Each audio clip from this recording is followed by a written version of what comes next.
Yang ônនៅពេលដែលយើងធ្វើអ្វីមួយយើងត្រូវគិតពីផលចំណេញហើយកុំជើងប្រវាញ់អ្នកដទៃយើងធ្វើអ្វីមួយយើងត្រូវគិតប្រយោជន៍រួមទៅផងហើយកុំសងំទុកតែអ្នកឯងក្រែងចាស់ទៅមានអ្នកនៅក្បែរដូចខ្ញុំដាំបន្លែនេះចឹងមានទាំងដូងមានទាំងចេកមានទាំងស្លឹកគ្រៃមានទាំងល្ពៅហើយប្រភេទដំណាំនេះយើងអាចដាំចិត្តគ្នាបានដោយសារអីដូងវាជាប្រភេទដំណាំទទួលផលរយៈពេលវែង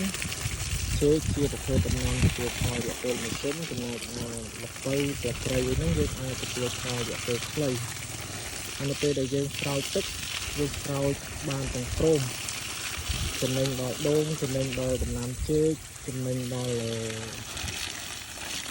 ដំណាំល្ពៅហើយនៅពេលដែលយើងដាក់ជីទៅក៏យើងចំណេញបានទាំងព្រមដែរដោយសារអីដូងនៅវ័យប៉ុណ្ណេះវាអត់ទាន់ចាក់ឫសបានឆ្ងាយទេអញ្ចឹងយើងអាចដាំដំណាំផ្សេងៗនៅក្បែរគល់ដូងនឹងបានហើយនៅពេលដែលដំណាំទាំងអស់នឹងយើងទទួលផលហើយវានឹងក្លាយទៅជាចំណីដូងនឹងក្លាយទៅជាជីរបស់ដំណាំដូងវិញហើយនៅពេលដែលដូងយើងធំនៅពេលដែលដូងយើងធំទៅយើងលេងដាំក្បែរនឹងបានហើយដោយសារពេលដែលយើងកាត់រណ្ដៅទៅកណាក៏ប៉ះពាល់ឫសដូងដែរអញ្ចឹងដូងវាចាក់ឫសបាន